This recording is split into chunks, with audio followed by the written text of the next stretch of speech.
ನಾನು ಕೂದಲು ಇಲ್ಲ ನನ್ನ ಮಕ್ಕಳು ಕಿತ್ತಾಕಕ್ಕೆ. 1.5 ವರ್ಷದಿಂದ ದಣಿ ಕುಂತಿದೀವಿ. 1.5 ವರ್ಷ ಆಯ್ತು. ಯಾವನ ಎಂಪಿನೋ ಮಿನಿಸ್ಟರ್ನೋ ಯಾರು ಬರ್ತಾನೆ ಇಲ್ಲ. ನಾವು ರೈತರು ಏನ್ ಮಾಡೋಣ? ನಮ್ಗೆ ಮಕ್ಳಿಲ್ವೋ, ಮರಿ ಇಲ್ವೋ, ದನ ಕರ ಇಲ್ವೋ, ನಮ್ಗೆ ಅತ್ತೆ ಮಾವ ಇಲ್ವೋ, ಯಾರಿಲ್ಲ ನಮ್ಗೆ. ಎಲ್ಲಾರು ಇದ್ದಾರೆ. ಬುಟ್ಟಿನ 1.5 ವರ್ಷದಿಂದ ದಣ್ಣಿ ಕೂತಿದೀವಿ. ಯಾವನು ಬರ್ತಾ ಇಲ್ಲ. ಗೋಳು ಕೇಳಕ್ ಯಾರು ಬರ್ತಾ ಇಲ್ಲ. ಬಿಜೆಪಿ ಅವ್ರು ಬಂದಿದ್ದಾರೆ ಮೇಡಮ್, ಜೆಡಿಎಸ್ ಅವ್ರು ಬಂದಿದ್ದಾರೆ, ಬಿಜೆಪಿ ಅವ್ರು ಬಂದಿದ್ದಾರೆ. ಬಿಜೆಪಿ ಅವ್ರು ಬಂದಿದ್ದಾರೆ. ನಮಗೆ ಸಪೋರ್ಟ್, ನಮಗೆ ಅವರು ಒಂದ್ ಸ್ವಲ್ಪ ರೈತರ ಪರ ನಿಂತಿದ್ದಾರೆ. ಅವರಿಂದನೇ ನಾವು ಒಂದ್ ಸ್ವಲ್ಪ ರೈತರುಗಳು ಇವಾಗ ಈ ಪ್ರತಿಭಟನೆಗೆ ಎಲ್ಲಾರು ಬಂದಿದ್ದೀವಿ.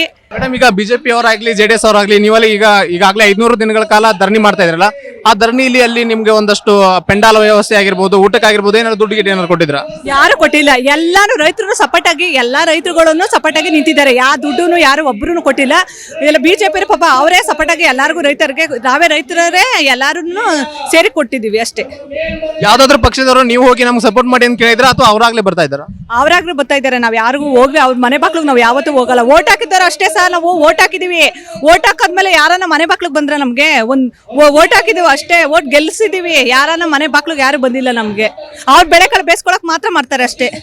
ಅವ್ರ ಮಕ್ಳು ಮುಖ್ಯಮಂತ್ರಿ DK ಶಿವಕುಮಾರ್ ಅವ್ರ ಮಕ್ಳುಗಳು ಮಾತ್ರ ಇಂಜಿನಿಯರ್ ಆಗ್ಬೇಕು. ಬಡವ್ರ ಮಕ್ಳುಗಳೆಲ್ಲ ಇಟ್ಕೆ ಬರ್ಬೇಕಾ? ಇದೇನಾ ಕಾನೂನು?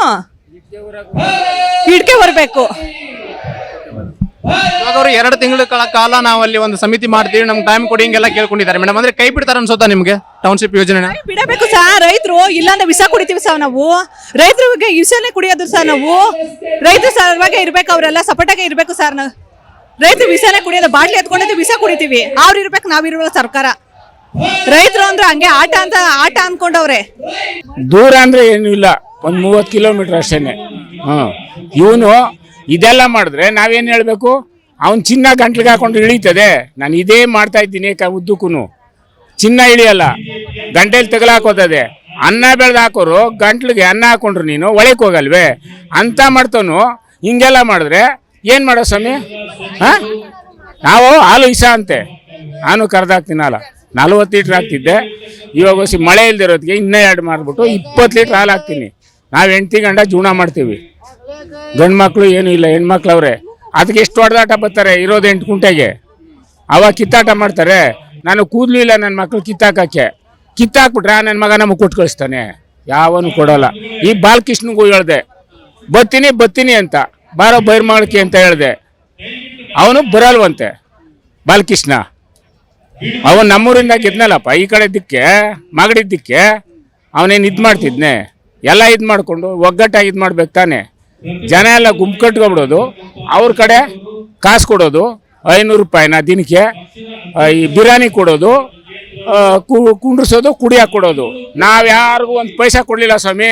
ಎಲ್ಲ ಅವ್ರ ಪರವಾಗಿ ಬಂದು ನಾವು ಹಿಂಗಾಗದೆ ಅಂತೆ ರೈತರ ಪರವಾಗಿ ಬಂದು ಮಾಡ್ತಾವ್ರೆ. ಎಲ್ಲರೂ ರೈತರು ಎಲ್ಲ ನಾವೇನು ಯಾರಿಗೂ ಕಾಸು ಕೊಟ್ಟು ಕರ್ಸ್ಕೊಳ್ಳಲ್ಲ.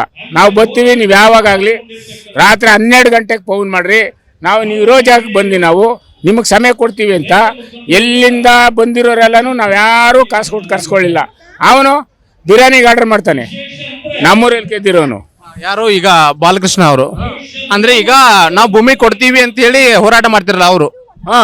ಕೊಡ್ತೀವಿ ಅನ್ನೋರು ಅವರೊಂದು ಟೆಂಟ್ ಹಾಕೊಂಡವ್ರೆ ಬೈರ್ಮಂಗಲದಲ್ಲಿ. ನಾವೊಂದು ಹಾಕೊಂಡಿದ್ದೀವಿ ದೇವಸ್ಥಾನ ತಾವು. ನಾವ್ಯಾರಿಗೂ ಒಂದು ಪೈಸಾ ಕೊಡಲಿಲ್ಲ. ಯಾರೋ ಎತ್ಬಿಟ್ಟು ಇದು ಮಾಡಿಬಿಟ್ಟು ಅಕ್ಕಿ ಕೊಟ್ಟವ್ರನ್ನ ಏನೋ ಕೊಟ್ಟವ್ರನ್ನ ತರಕಾರಿ ತಗೊಬಂದು ಹಂಗೆ ಹೋಯ್ತಾರಲ್ಲ ಒಟ್ಟಿಸ್ಕೋತಾರೆ ಅಂತ ನಾವು ಪ್ಲೇಟ್ಗೆ ಹಾಕಿ ಅವ್ರು ಹೋಗೋ ಸಮಯದಲ್ಲಿ ಬಿಸಿದು ಊಟ ಮಾಡ್ಕೊಂಡು ತಣ್ಣಗೋಗ್ರಪ್ಪ ಅಂತ ಹೇಳ್ತೀವಿ. ಇವನು ಎಲ್ಲಿಂದನೋ ಪಾರ್ಸಲ್ ಬಂದ್ಬಿಡ್ತಾನೆ, ಕೊಟ್ಟು ಕಳಿಸ್ತಾರೆ.